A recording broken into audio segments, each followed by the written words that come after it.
Now I'm looking at lights. I only see 10, lights. 9, 8, 7. Is this my camera? 5, 4, 3.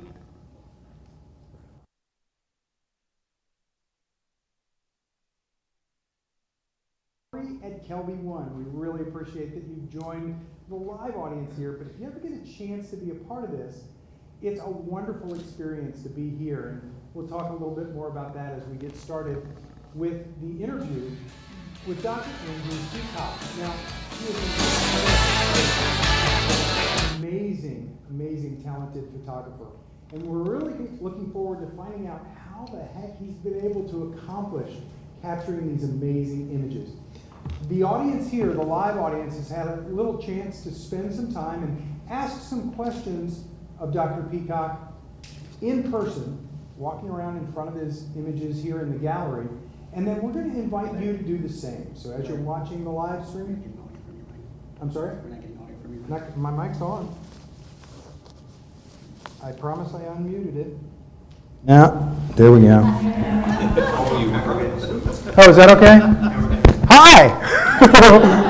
Welcome to the gallery at KelbyOne. Sorry about that audio mishap. I'm sure it wasn't my fault. So what we're doing as we get started here, we've had a chance to spend a little bit of time with Dr. Andrew Peacock, the featured artist here at the gallery at KelbyOne, and so has our live audience. Spent a little bit of time with the good doctor and asked him about the images. I'm going to be asking him some questions here on stage, but we have this really cool setup where as you're watching there from wherever you are in the world, you're watching the live stream, you'll be able to type in some questions in the chat, and those live questions then will get piped through the control room and out to me. So I'll be able to ask questions on your behalf as well as a part of this experience. If you ever get a chance to be here in Central Florida at a gallery showing, and they happen around once a quarter, it's a wonderful experience, would you say? Yeah, it's a great time, and there's wine and cheese, and you don't even have to pay to get in. So it's pretty cool. So take advantage of that if you get a chance. Now, with no further ado, I would like to actually introduce our featured artist this evening. His name is Dr. Andrew Peacock. Dr. Peacock. Welcome. Good evening. Okay, your mic is on. Yeah, this mic is working well. Mine wasn't, but that was my fault. One other thing I did want to mention, Scott Kelby normally does the introduction, which is why I screwed it up. But Scott was able to take Dr. Peacock to lunch today and has spent time. It's really kind of a neat experience with the artists when they come to town. And then you get to spend some time here at the KelbyOne studios and spend some time with the staff and, of course, Scott, and just do a little one-on-one. And so Dr. Peacock was able to do that at lunch today. Scott had something come up that was absolutely unplanned. He loves being here and sends his regrets. And so we're all thinking about our friend Scott and his wife Calibra that weren't able to make it this evening. And with that said, let's get into the introduction, the official introduction of Dr. Andrew Peacock. And I'm going to read just a little bit so that everybody can kind of get up to speed, and then we'll jump in and start some discussion about these beautiful images. Andrew first began to explore the world around him through the camera lens while working as a medical doctor on voluntary assignments in the mountains of Nepal and India. Now he uses his medical and outdoor adventure skills to his advantage, exploring new corners of the globe and telling stories of the natural environment through photography. Andrew works as a photo instructor on small expedition ships in the Arctic, Antarctic, and Alaska for Lindblad expeditions. Andrew spends his time between Queensland, Australia, and California. And the website, you gotta spend some time here, is Footloose Photography, and photography is F-O-T-O-G-R-A-P-H-Y. So footloosephotography.com. And it's a wonderful experience there, and I have so many questions about how you were able to accomplish this. So Dr. Peacock, once again, thank you for coming. Thanks very much for having me. And Andrew is perfectly fine. We can dispense with the doctor part. I just have so much respect for what all you've been through and some of the things that we talked about, that your education as a doctor set you on a particular path, and this is very different from that. Yeah, I mean, that's true, actually. They're intimately linked because the work that I started doing in the Himalayas, as you mentioned, actually was an entry into the world of photography. For me, I had volunteered to do some work. I was already doing a lot of rock climbing and was interested in the mountain parts of the world, and so I looked to go to the Himalaya. And I went there. At the time, I was photographing not too seriously, but certainly with an aim to improving my creativity, I guess. And I was inspired by a photographer by the name of Galen Rowell, who was a rock climber from California. Incredibly talented photographer, but also very much an artist, and someone who wrote a lot about his photography and about light and the way he saw the world in terms of light. And I was naturally attracted to his work, and I was going to do some voluntary work for the Tibetan government in exile in Dharamsala. And I was reading about the Dalai Lama, and I learned that Galen Rowell had met the Dalai Lama, and this was something of great interest to me, and I actually phoned him, or I spoke with him by phone with Galen, and I told him about this trip that I was going on, and that I'd managed to get 50 rolls of slide film donated to me to take to the mountains. And I guess that was sort of a catalyst for trying to tell a story of a new place, and I came back from that journey with just enough images to be accepted to the Lonely Planet image library, which is now owned by Getty, but at the time they were accepting slide submissions, and that's how I started contributing. And When was this? This was in 1996. Okay. So a while 96 ago. was the beginning of your photography adventure. Yeah, very much so. And I had a purpose then in terms of my photography, because I had this idea that, stuff could get published. I could, my images could be in a Lonely Planet guidebook, and they were initially. And so that was fun and gave me somewhat of a goal, which I felt that I needed from a photographic perspective in terms of, yes, it's great to take photos, but I wanted to see those photos used, published, Sure. other people to enjoy them. And that remains very much true for me today in terms of why I photograph and the goals that I have with photography. With respect to that trip and the photography energy, so obviously your being a doctor is what got you to most of these locations, correct? Yeah, initially, definitely. A lot of travel with as a medical doctor on expeditions, so climbing expeditions, and then subsequently ship-based trips to Antarctica, for instance. But these days, no, I do most of the photography work as either because of a private trip that I'm involved with, or because I'm doing work for Lindblad Expeditions as their photo instructor, and that allows me to educate and inspire as part of my work, but then also to photograph in interesting parts of the world. So I don't work as a doctor for that company, and yes, I still work as a medical doctor in Australia. I work in the emergency room. I'm very lucky to be working in a place where they're happy to have me around to kind of fill in and do shifts that other people don't want to do, like Sure. holidays and Saturday evenings and stuff. But apart from that, then I'm usually away photographing. That's interesting. Now, with respect to starting in photography, you told me about who one of your early inspirations was. But the learning part of photography is more than just looking at, wow, those are great images, I'm going to go create those. So how did your learning process evolve? Yeah, that's a good question. I think things certainly changed for me, as it has done for many people, I guess, with the advent of the digital era. Sure. When I was shooting slide film, I was more constrained than I still am by my medical brain, which tells me that every photo that I take needs to be perfect from. I didn't used to press the shutter button when I was shooting slide film, probably because I didn't want to waste the money of getting things processed. But I was very. I just wasn't. My output wasn't there, and so I wasn't learning in a way, because you need to try and fail to learn in photography. I Sure. believe that, and I'm sure many people would agree. So I think in that era of shooting transparency film, my learning curve wasn't very steep, and I wasn't really improving all that much. Digital came along and opened up a new creative world. You can try and fail easily. There's no cost Sure. to that, and you get instant feedback and.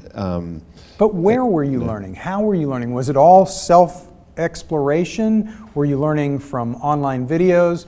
Were you a member of the National Association of Photoshop Professionals or KelbyOne or anything like that? How did you learn? I don't know that I can clearly answer that. I know that growing up, in my bedroom, I had posters on the wall. Those posters were photographic posters. I had a photo of Barge Children by Willy Ronis on the Seine in Paris, and I think there was an aesthetic that I enjoyed, and I'd always looked up to photographers. I'd always thought photography was a cool thing and a cool profession. Right. I always had an idea that I wanted to be a photographer. I think I just looked and watched and. Yes, it's not as simple as looking at things and saying, "Well, that's a great photo. I'm going to go out and do it." I never had conscious thoughts like that, but I think I was watching and just getting a sense of what interested me, and that's how I sought to photograph. It's a hard one to answer. Well, and so I guess what I'm getting at is the controls on the camera. There wasn't an full auto position on your film cameras, right? So how are you figuring out the exposure? How are you figuring out the types of looks that you want to get by picking a certain lens and having a certain focal length and having the right aperture and shutter speed? Where did that just come out of experimenting with the camera? Some of that initial stuff would have come from when I was in high school. I did, Interesting. I did a short elective or course in photography in the darkroom. I remember taking photos of my dog at home and being pleased with the photo of my dog at home. Very good. And so I learnt the basics then, and I think and the technical aspect of the sort of things you've just been talking about was second nature to me, and that was bread and butter straight away. All that made sense. And okay. It was very much about trying to be creative with those tools. The tools didn't take me any time to learn at all. And another example of the way I thought, I guess, I distinctly remember being overseas. This is prior to '96. This is well before that. When I took a year off of medical school. I was in the Australian junior kayaking team. We went to the World Championships in Europe, and while my teammates were having a rest day from training, my rest day was jumping on the nearest train in the little town in Germany that we were in with my camera and going off to a village and taking pictures. But not with any particular goal in mind with those pictures. It was just that's what I wanted to do. And I remember experimenting and thinking about exposure. I mean, this is really harking back and not something that I've been... But this helps us understand, because we see these beautiful images and we see art and mastery in your exposure control. And we, photographers, want to understand how photographers that we see these beautiful images and subtlety in an exposure, we want to know how you managed to do that. Where did you learn? How did you learn those kinds of things? And where did it come from? And now we're all going to sign up and go to high school and take the photography class you took at your high school because it's stuck. And then your evolution came from that. So you're one of those that had the passion very early on. Yeah, I did, but then I went to medical school, and you have all the creativity knocked out of you for 6 years, which I did. Well, talk about that. Well, there's not much to talk about. I was studying. I was an athlete. That all I did was study and train. I didn't photograph at all during that time. Okay. And then I started rock climbing, and I think some of the early experiences for me in terms of the mountains and being in the Sierras in California, and I started to be part of a whole new community of people. Some of those people were photographers. Corey Rich comes to mind, an incredible photographer who started out from a rock climbing angle. That's not at all only what he does now, but again, someone that I met early on in my rock climbing era, and was inspired by and watching, and I was looking at things like the Patagonia clothing catalogue and the people that are getting published in there. And then when I first got my image published in that catalogue, I thought that was amazing. That finally, it is. That was just kind of the evolution to that. But it really began once I started spending a lot more time outside. That was really it, as compared to being at medical school or doing a lot of work as a junior doctor, which is all indoors. And then I realised at some point, or I didn't never realise, but at some point it just became obvious to me that I didn't want to work inside all the time, and I started doing part-time medical work, or what we call locum medical work, that gave me access to money so that I could travel. And then when I was travelling, I was photographing. That's interesting. And then if I could add medical a medical purpose to that travel, then even better. And that was able to happen a few times as well. So how long have you been traveling and doing the medical thing as a doctor? So in other words, once you got your degree and you were a certified doctor, medical professional, able to get a job as a doctor, how long before you started traveling as a photographer as well? Photography just started getting added to the mix of my skill set, I guess, on expeditions. Again, a little bit of a hard question to answer, but I went on an expedition in 2002 to climb a mountain called Manaslu in Nepal, one of the 8,000 metre mountains, with a small team, private expeditions, none of this commercial stuff that we see now, no oxygen, not using Sherpa support, all that kind of stuff. Sure. And I took slide film. This was my first digital camera I bought in 2005, so 2002 was still slides. And I did, and a story about that was published in Australian Geographic magazine. And I haven't subsequently done lots of work for Australian magazine at all, but that was all slide film that was produced. And yes, I was the doctor for that expedition, but just by default, because I was the only doctor on a group of 4 people, It probably started soon after that in terms of travelling. In 2005, I went to Antarctica for the first time as the doctor on a ship for an expedition company, and I took my digital camera down there for the first time, and 80% of what I shot was rubbish. Because but that see, was okay.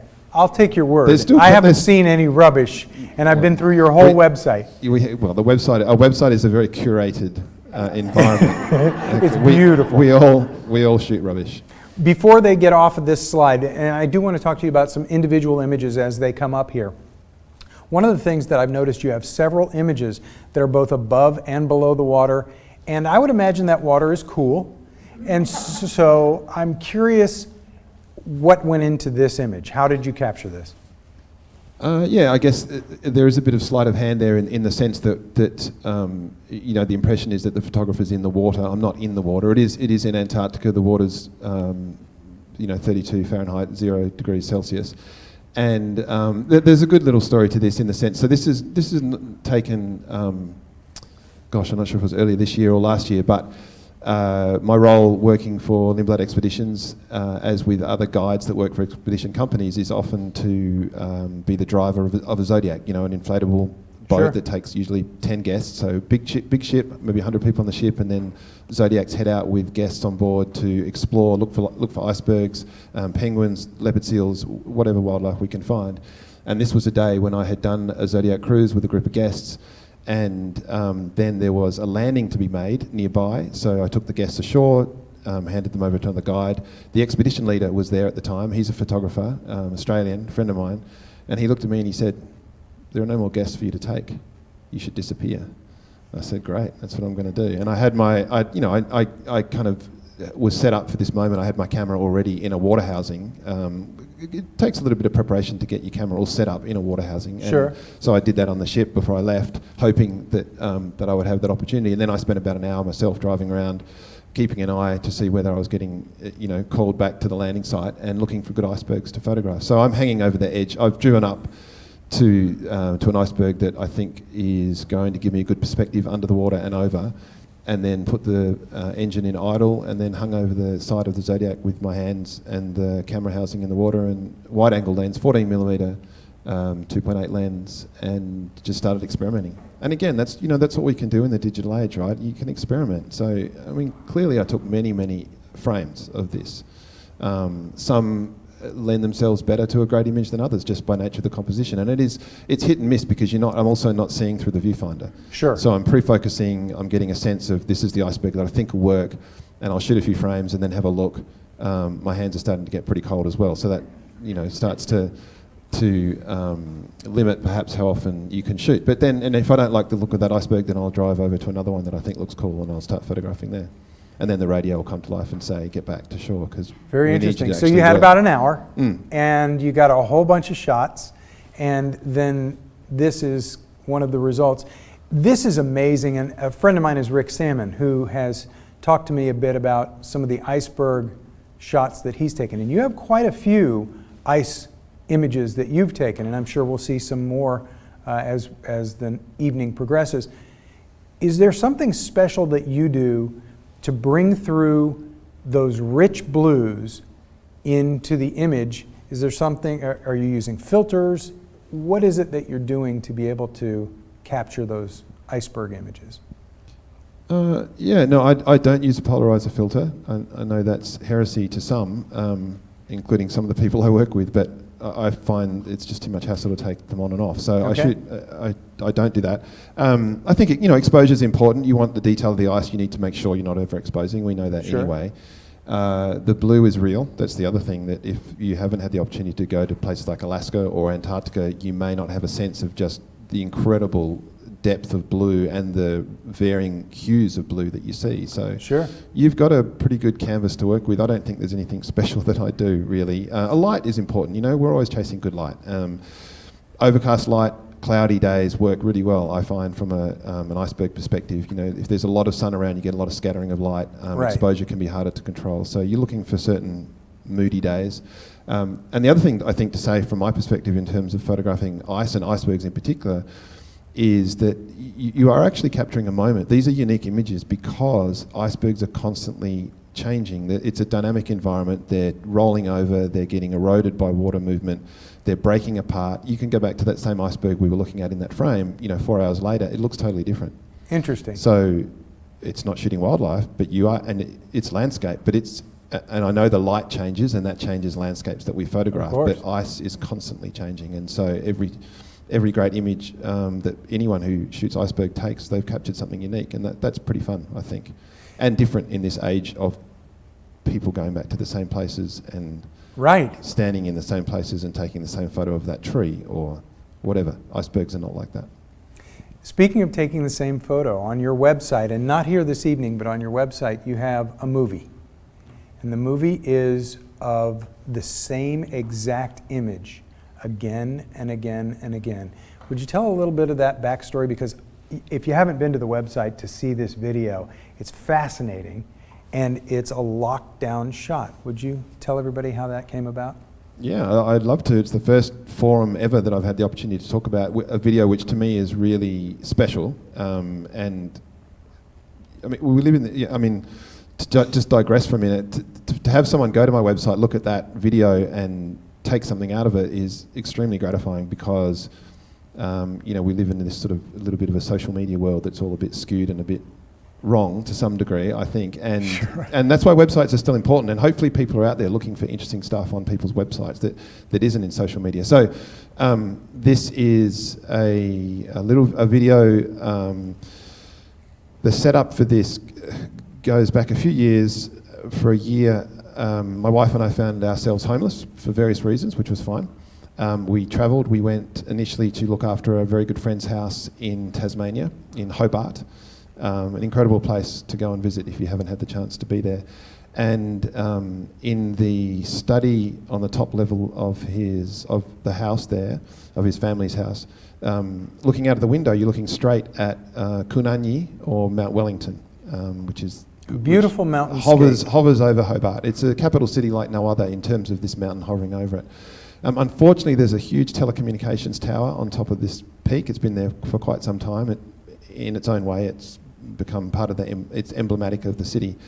And I just decided for something fun that I would set up a tripod and my camera with a 50mm lens looking at that landscape during the whole month, approximately a month, that we were there. And if I was at home, either on the half hour or the hour, I would go up to that spot, because often I was downstairs in a different area, and just take a shot. I might change the exposure a bit. I would change the exposure to make sure it was correctly exposed. Sure. But it was a 50mm lens. It was always set at the same focus point. I think it was always at f16 or something like that. And then at the end of the month, I had, from a number of different days and a number of different half-hour points of the day, I had all these images, and all I wanted to do was come out with an image every half an hour from 5:30 or 6 a.m, whenever the first light hit the mountain, until the end of the day. But each half-hour image had to come from a different day of the month. Does that make sense? Yes, yeah. Because I've seen it. You've seen it, yeah. So anyway, and then I simply turned it into, I guess, a slideshow movie. So every image is exactly the same scene, but obviously the light's completely different on each day. Everything changes. And it's just a beautiful experience. Thanks, yeah. And then I came across a group was following me, or I think a particular member of a Bulgarian music trio was following me on social media and had made some connection, and I looked at their website and they'd released a new track, and the track was just awesome, and I put that track to the video. So Interesting. Yeah, I'm glad Now, you liked it. I know there were questions about this image as well. How did you capture that?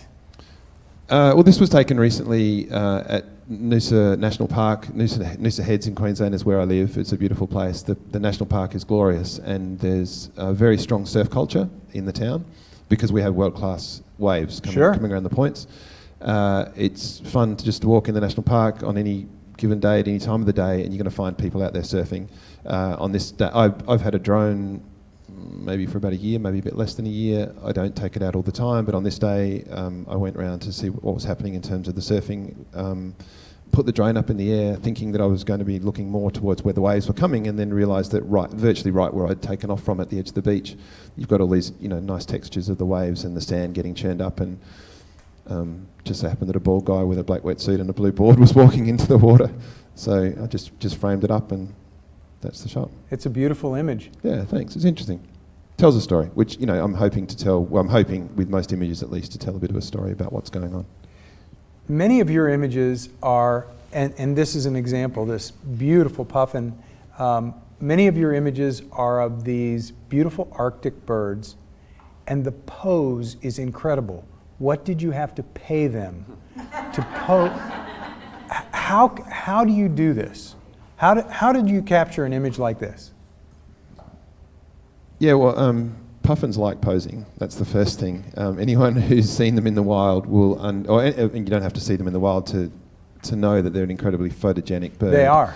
I love puffins. And then, of course, there's this amazing ability of theirs to lock down a number of sand lance fish in their beak. Then adds another element to the image. Sure. Compared to if we didn't have that. So. Oh, and gosh, I'm going to forget, so I'm not going to quote, but one of the naturalists that I work with in Antarctica knows what the world record is for the number of sand lance held in the beak of a puffin. This is not it, but it's a lot. We're talking in the many tens. Okay, that's puffin nerd knowledge. Yeah. Not that the puffin, I should correct myself, not that one of the naturalists I work with in Antarctica, but the puffins are not in Antarctica. This was in Iceland on an island called Grimsey. Deep into the evening, really dark light. And you can see from the silvering of the fish there that I did use flash in this instance, and that's not something that's typical or that I usually do with wildlife, but it was just so dark, and the idea was to have the bird stand out from the dark background. And I think it's to some degree frowned upon a little bit, and it's not, as I said, it's not something I do very often, but you asked the question, how did I do it? I use flash in this instance, and the key, of course, is that you don't have a change in behaviour of an animal in any way that you're interacting with them. And this particular puffin was quite happy just sitting at not too far of a distance from me and just sitting on its perch on the edge of a cliff, and it was one of about 2 frames, I think. Who thinks this is done in a studio? There's no way. It's just fascinating that way. And there is a picture, I hope we're going to get to it sometime soon, of 2 penguins, beautifully, perfectly posed. Now this is another one. This is, but this isn't the one I was thinking of. But another one, again, this is the one I was thinking of. How did you get them to do that? That's a TV commercial. So, I mean, interesting, a question with one of the guests here when we were out in the gallery earlier was asking about Antarctica and about penguins. And I've been to Antarctica 11 times, and I'll happily go again, and I'll happily continue to photograph penguins because they're endlessly interesting and endlessly fascinating, and there's always different behaviours going on. The question actually in the gallery was about anticipating and, do you know what they're going to do next? And of course, anyone who's been lucky enough to spend time with wildlife in one location, you do start to learn a bit. You can predict a little bit what's going on. You know what breeding time, what the time is in terms of breeding, or what bonding activities might be going on.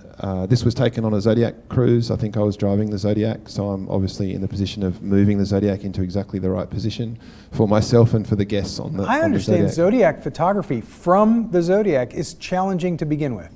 Yeah, I mean, you can have days when the ocean is pretty calm though, and when your Zodiac driver is a photographer, they're going to, as best as possible, put you all in a good position to Sure. get good photos. And so this was just on a smallish bit of ice from memory. A couple of Gen 2 penguins jumped up on the other side and then moved towards the middle, and then you wait for that kind of that moment, which wildlife photography to a large degree is about, is waiting for moments and anticipating moments and having the luxury of waiting as well, which often we do have, sometimes you don't.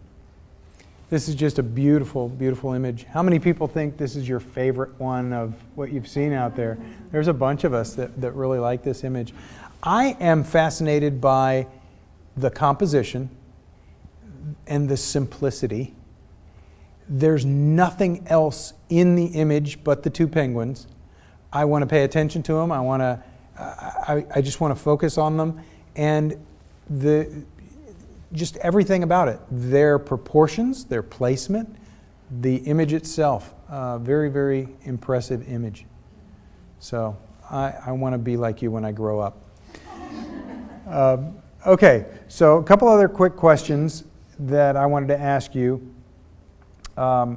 You have 5 subjects in your portfolios on your website, and you have the perfect number of images in that. I go to so many artists' websites, and they have way too many images. And then some only have 2 or 3, and it's not quite enough. And you seem to have the same number in each of your 5 sections of your portfolios. How long did it take you to finally get to, because you have a very well curated website at your own admission. How did that come about? Over time is the first thing. Hopefully revisiting it fairly regularly is the next thing, in terms of recurating, removing things that don't speak to me anymore, or because I've got new images that I want to show. Sure. I do think the websites are still important, despite the fact that we tend to think about social media as one. Or it is another important way of showing images. Gosh, I mean, again, it's great to hear that, because I don't get that feedback. I don't have. Well, what I'm trying to do is encourage so many artists that I've seen their websites and they have too many images, or we as photographers, we take so many pictures and then we're hooked on all of them. We like them all. And we really need, that's one of the things that I like about the grid, is that they do these image reviews, these blind image critiques, and the artists get a chance to hear the real truth about their images, and that one's not as good as I thought it was. And we get close to our images maybe because of the subject or something that's in our head, but it's not part of the image. And your images have been well curated, and it just seems to come across well. And I'm hoping people will stop by your website and use it as an example of the right amount of images to have, and not too few and not too many, but then show exemplary work and go from there. Yeah, well, I mean, I'm really pleased that that's what you think. I would love to have someone sitting on my right shoulder. Well, actually, I'd love to have someone standing in my office at my house 3 days a week, editing and going over my website, and not just my website, but doing the job that I guess I have been doing over years in terms of curating and editing. And it's still the biggest wish of mine, is that someone else was doing it. I'm really glad to hear that. I still think a third party without the emotional connection, which is what you're alluding to, because right. All photographers can get it. And I see this on a ship when I'm doing photographic instruction, and people will show me some images that they've taken, and this is the one I like the best. And the one you like the best is not necessarily the best photo, but there's a reason you like it the best, and that's awesome, and that's all you need. But if you were then curating your website, the one you like the best may not be the one that should be there, because you like it because I was in the Zodiac and it was freezing cold, and this whale went past and I got a photo of the whale. It's like, that's awesome that you got a photo of the whale. It's just not a good photo of a whale.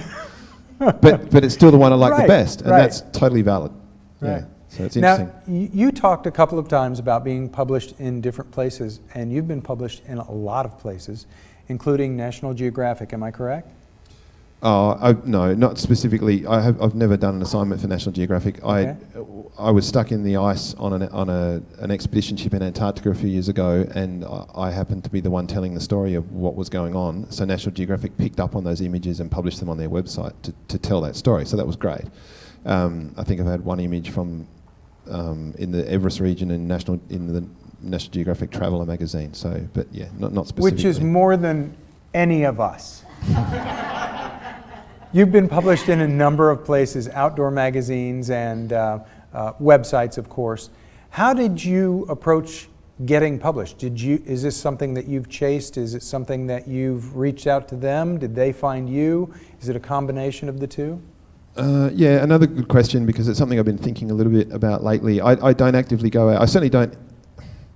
Starting out in terms of still barely exiting the film era, I was really keen to be published in magazines, and I definitely did at different times approach editors, and occasionally things would get published, but I wasn't really much of an assignment photographer in terms of having necessarily the time or the ability maybe in those days to go out and shoot a full story, and that wasn't the angle. I used to, hopefully I still do, get, intermittently opportunistic, really good photos, but that doesn't make necessarily for a story for a magazine. Sure. And to some degree, I just thought, well, if someone wants to find me, they can find me and send me out, and I'll do a story for them. And I think I could do it well. And on a couple of occasions, I have done great stories for people when I've been found. But I haven't spent much time going out and searching for story assignments. That's not to say I would not have loved to have done some, but and it's not where I'm headed now. It's not. I don't have much time to do that sort of thing. And I think a lot of the times when I have been published in various areas, it's been occasional or often through stock photography, and we haven't talked about that. But interesting. Going right back to my first submission to Lonely Planet Images back in 1996, I've been contributing to stock in some way or shape or form ever since then. I still do. It's not the best way to see great recompense for your images, but it can be. Every now and again I'll get a check I still submit to Getty Images, and every now and again, I get ridiculous sales of tiny amounts of money that will only benefit you if you have a lot of volume, but every now and again I'll make a sale for $1,200 on one image that was taken 4 years ago. Wow. And that's great. Doesn't happen all the time, but it's a form of passive income that I quite like, because it's some fruit for labour in terms of just an income that's different to medicine. I've always been attracted to the idea of, yes, I'm a doctor, I can go and walk into the emergency room, and I'm not there to sell anything, I'm there to help people, and someone's going to pay me, and I walk out at the end of the night, and I can do it again tomorrow, or I can do it again next week. But then I've always loved the idea that photography can pay me in some way too, and that's kind of cool. It is. How much effort do you put into stock photography? Getting images into various stock photography places? Where all do you go? I heard you say Getty. Where else are some of your stock images? The first thing is, the effort for me has never been about going to somewhere to shoot something for stock. It's always been, I have shot these images in this place. Sure. What am I now going to do with them? And I love seeing images printed, like in the gallery. I like seeing images in magazines printed. By the way, magazines, for those of you watching at home that are under 30, a magazine is something that is a printed collection of part of the internet. I'm sorry, please continue. Good point. I want images out of the hard drive, off my hard drive. Sure. Being seen, being useful, earning money, whatever. So that's always been an angle. So the effort for me has never been about the shooting. That's fine. That I do that anyway automatically, right, because I'm enjoying it. But then, of course, these days now, in terms of selection for stock submissions, doing keywording, captioning, that can take a bit of time. The more you do it, the quicker you get. And now that I'm getting paid less and less, to some degree, I put less and less effort into that, although I always try and get things right in terms of captioning and keywording. Sure. So these days, mainly Getty. There were a couple of... there's also Tandem in LA is another great stock agency for photographers, particularly outdoor photographers. And as I said, Lonely Planet got bought by Getty. So that was my entry into shooting. And I submit because it potentially provides a passive income. And it's a way, there's a purpose there to getting Sure. stuff off my hard drive. I was fascinated by this image and how you managed this exposure, because there are so many dark areas and so many harsh highlight areas, and the composition is beautiful. And the overall image is very striking, and then the single bird flying is beautifully lit, and I'm guessing you did that with a flash. I'm kidding. How long did it take you to come up with this image? How did this image come about? Well, I did mention it earlier. I've always described myself somewhat as an opportunistic photographer. Like I have been lucky to end up in amazing places, and then I'm looking for light. And then you just got to make good images. I mean, if you get good light and you're in an amazing place and you have technical knowledge, then you need to then look for, and you alluded to this before, look for simplistic images, I think, relatively simplistic, Sure. that tell a story. This is, in the gallery, the caption for this says Ross Sea, which is probably my fault. It should say Ross Ice Shelf. So this is the massive ice shelf off in Antarctica, directly south of Australia. So nine days sail at least down into that region. And I was working as an expedition doctor on a ship called the World, which is a privately owned vessel. And this is taken from, I'm tempted to say the bow, but it could be, I'm not sure where on the ship I was when I shot this. It would have been with 100 to 400 lens. And I've thought this was a good image too. When I took it, I haven't, so it's great to see it printed in the gallery. And it's a difficult composition area, a difficult composition when you're looking at a massive ice shelf, because you've just got this very horizontal line, which you can see across the top, and then but this particular area, the ice shelf has been broken up into a massive couple of crevasses, and so we've now got this sort of tower of ice that's standing out from the ice shelf, if that makes sense. So I'm on the ship in the ocean looking towards the edge of the ice shelf, and I can't get my head around this though, because being on a ship in the ocean, I'd be down here, so you wouldn't be able to see the top of the ice shelf. So that's why I can't figure out what the ship is going on. Well, you're on a big ship. I've got a telephoto lens, so I'm compressing the perspective, and the ice shelf is as high as the ship, approximately. I'm kind of interesting. So, and I'm far enough away that you can see it that way. And then I'm looking for obviously light on the snow petrel as it's flying around. There are a few snow petrels, so I'm waiting. I'm shooting that landscape, but I'm looking at what the birds are doing and waiting until they're in the light. Sure. And, looking for that moment or that element, I guess, that adds something different to the scene. And I think you asked about exposure. Isn't exposure just about checking your histogram? I mean, I guess basically. so. I never look at the histogram, Okay. and a lot of people do. Yeah. And I just look for blinkies. Yeah, I don't trust blinkies. Okay. Not completely. Yeah, so I'm checking the histogram pretty quickly, and or I've been photographing already earlier that day, and I know how much sun is out there. Sure. And I'm underexposing or overexposing depending on what's going on, and I start with that, and then if I have time, I'll check what's going on. And I'm always using the camera raw safety net and my Hoodman hood loop to look at the image and see if I've got the best possible feedback on the little monitor, and then I fix images that I screwed up because Camera Raw gives me that back. So let's talk a little bit about post-processing. We've talked about the image capture most of this evening. How much time do you spend on images? Does it vary on the images? Do you do a lot of retouching? Do you do a little bit just to fix the light? What's your process?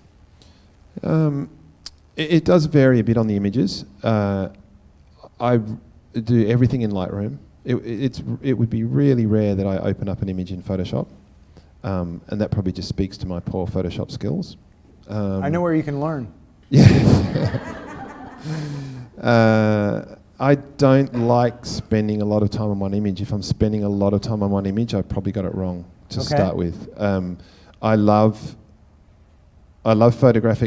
seeing good photographic landscape art where people have very good Photoshop skills. I love seeing it, and I think the good stuff is awesome. I have those Photoshop skills, and I don't use masking techniques, and so I'm looking for things to be as best as possible in camera, shot in RAW, and I'll often have a processing idea in mind, particularly if I'm shooting something that I think this is going to look far better in black and white. I'll already have that in my mind. Sure. The main thing I'm doing is harking back to the era when I used to shoot Fuji Velvia slide film, learning from someone like Galen Rowell in terms of reading his books. And you asked this earlier about learning. So Galen Rowell wrote a number of books about his work and about how he went about shooting and about how he thought about light and about light on the landscape and about colour theory. I read all of those books. Okay. So that may give more Yeah, information that about... builds the foundation. And I'm looking for... I'm a camera nerd pretty much first, and then a photographer. And if you looked at my work, you would say, yes, you know cameras really well, and photography not so much. So my question then goes to the learning process. I want to look at this image and ask you, how the heck did that come about? The exposure is so impressive. You've got the whites of the image kind of all blown out, but your capture of the penguins is still gorgeous, and the texture in the ocean is amazing. This is art. This, to me, looks like an art director said, I want this kind of image, and you went out and captured it. This is an amazing image. Yeah, I absolutely love it when when I'm in a situation where I can think of wildlife, I think particularly wildlife elements as artistic and art. And there is quite a story to this image. This was on the expedition in 2013-14. I was the expedition doctor on a ship that left from Australia. We headed south to an area known as Commonwealth Bay. 100 years ago, Sir Douglas Mawson and his team had been in that same area. We went down with some scientific staff to sort of look at redoing some of the science and comparing from 100 years before. Interesting. They were climate scientists in particular that came down, and we unfortunately, so on this was one of the last days of the planned expedition. We had actually left the ship, gone ashore. A storm started brewing. We got back to the ship probably later than we needed to, and the storm is literally descending upon us as I'm on the bow of the ship, having been one of the relatively first people back on, I believe. So I'm on the bow as the others were coming back onto the ship, and I'm looking at this scene thinking that, I'm just photographing basically.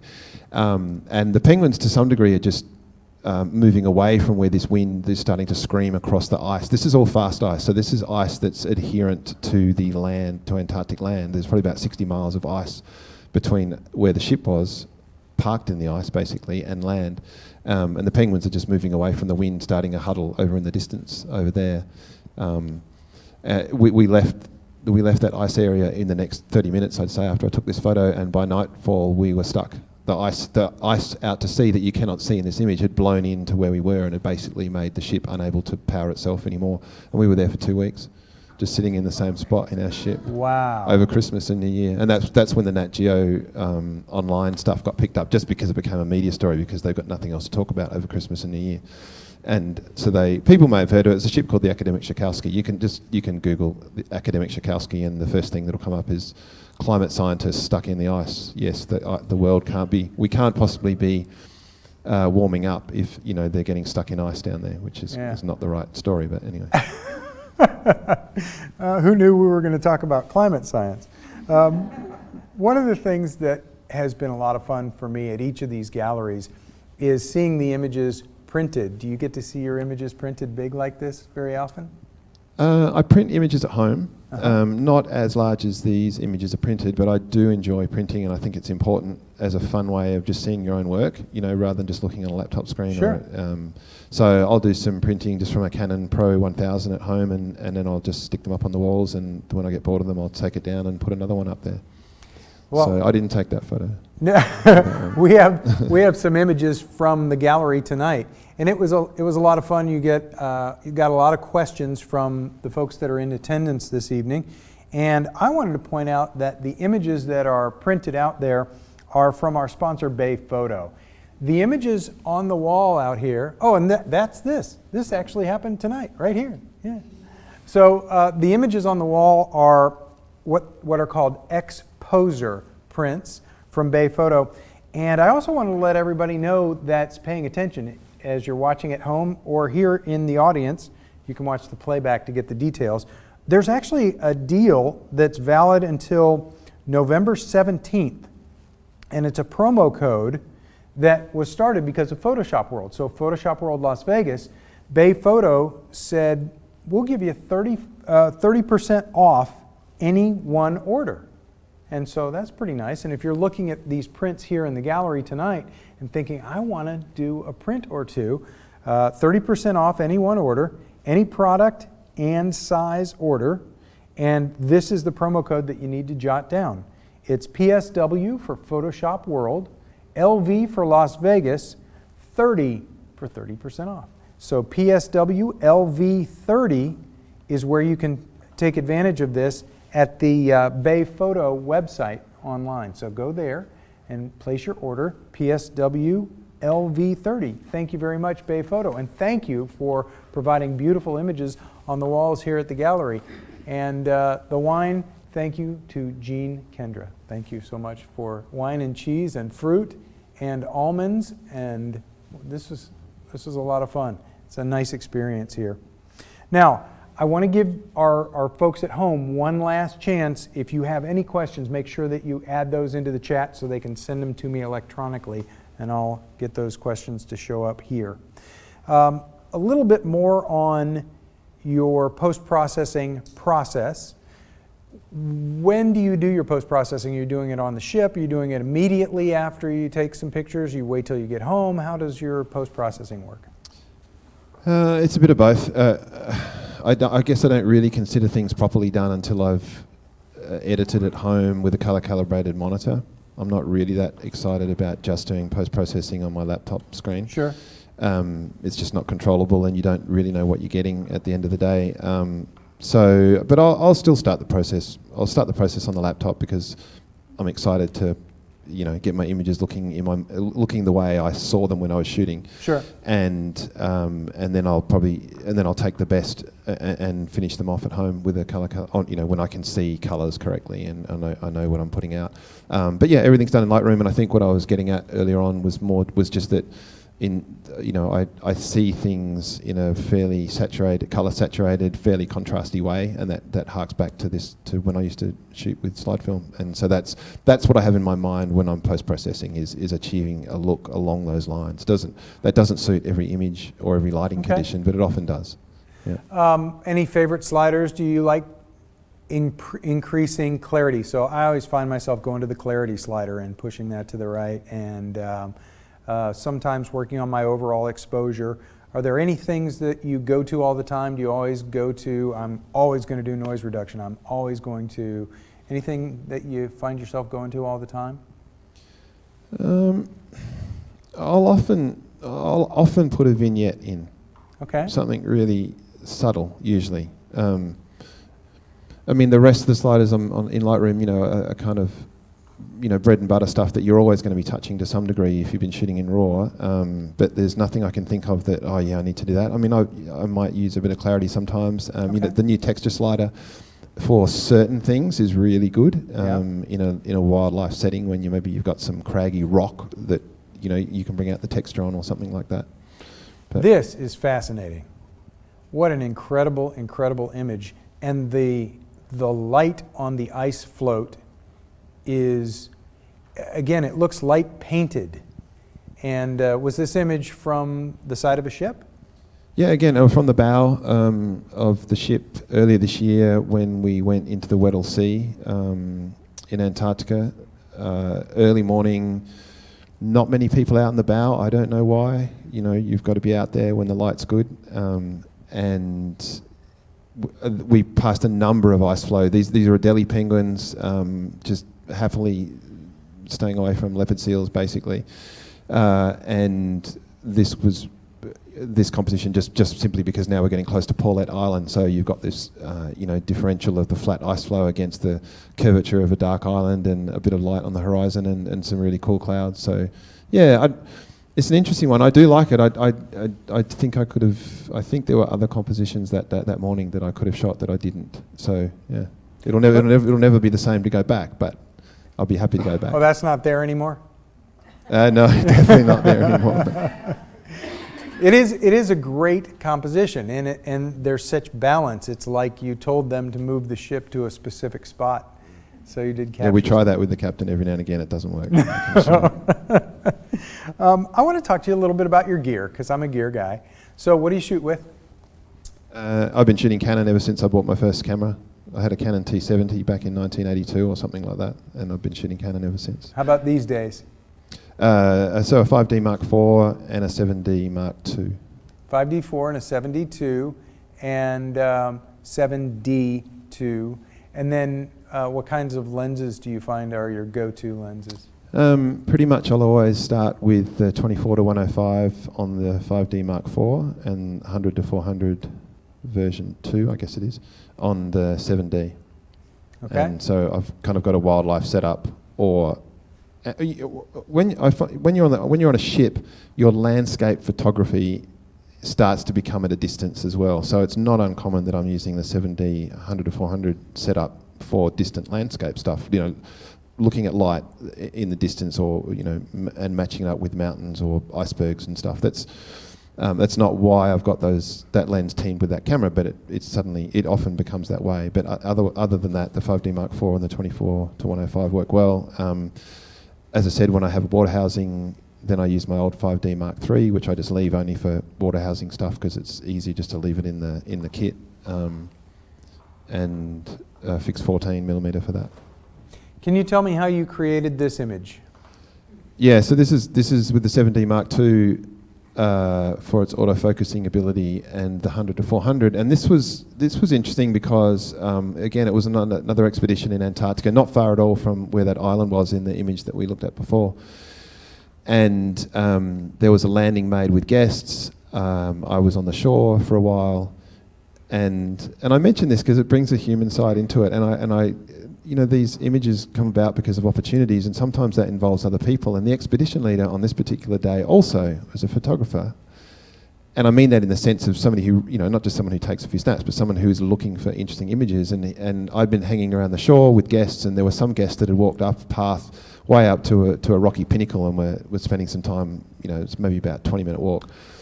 And the expedition leader said, "You haven't been up there yet, have you?" I said, "No." He said, "You haven't been to this place before?" I said, "No." He said, "You should go up there." I said, "Okay, I will." So, it's an opportunity being given to me to go and get a different vantage point. And I walked up there, and the guests by then had largely moved back down. And as I stood on the rocky pinnacle, now I was watching 3 snow petrels darting in and about, and their nests were below me on a cliff. So this is a true Antarctic bird. There's one of only 3 birds that breed only in Antarctica, and it's an iconic bird in terms of being in Antarctica. The issue with this, obviously, from an exposure perspective, is that I can't see this photograph through the lens. The sparkling ocean is far, far too bright for me to be seeing what's going on here. So I was tracking this bird over land where I could focus and follow, and then as it moved across the ocean, I just continued to follow without seeing. So this is ocean sparkles from just light. from the sun. Just the sun was high. It was not. This is not early, or this is this is.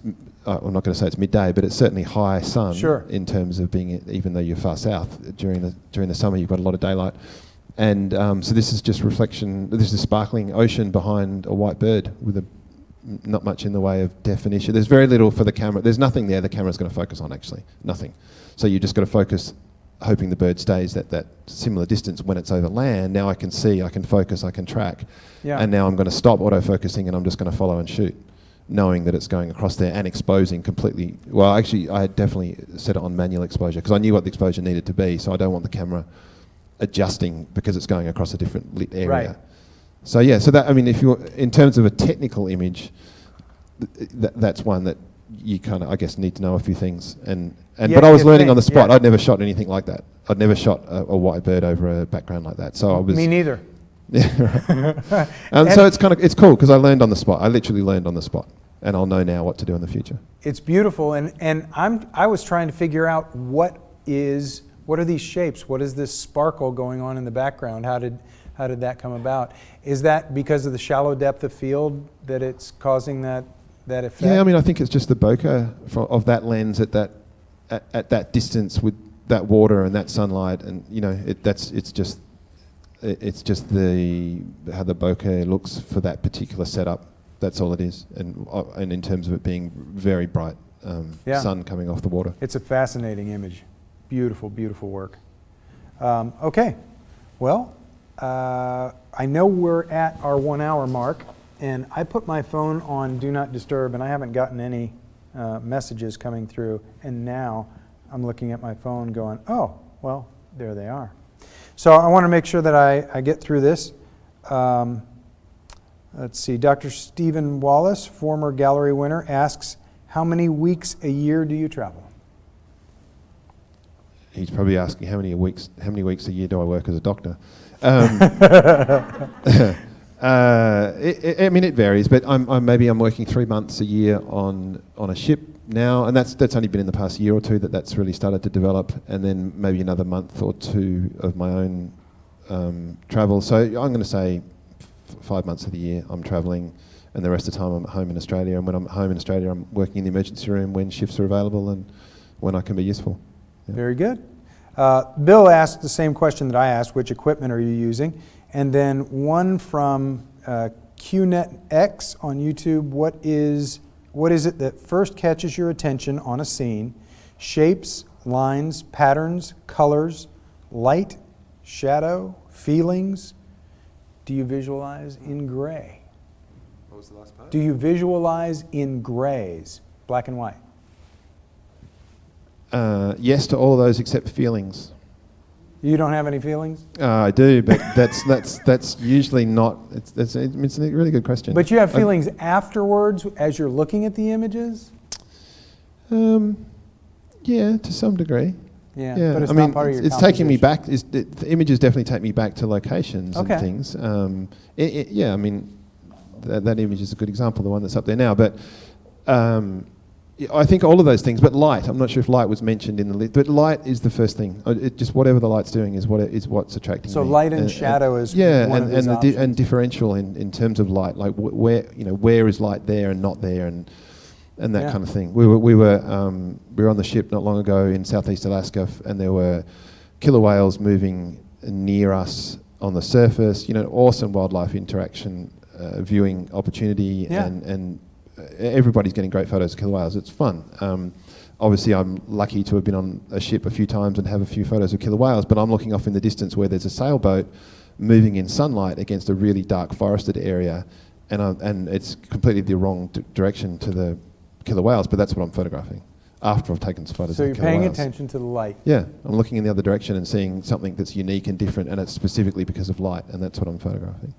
Dr. Andrew Peacock, I have enjoyed learning from you this evening, looking at these amazing images, and this guy. This is on the wall of a few dental surgeries in Australia, just so you know. That's wonderful. As we do wrap up, obviously I want to send people to your website. Is there anything else that you would like to say as we close? Goodness, no, thanks for the opportunity to see images printed up large and beautifully done.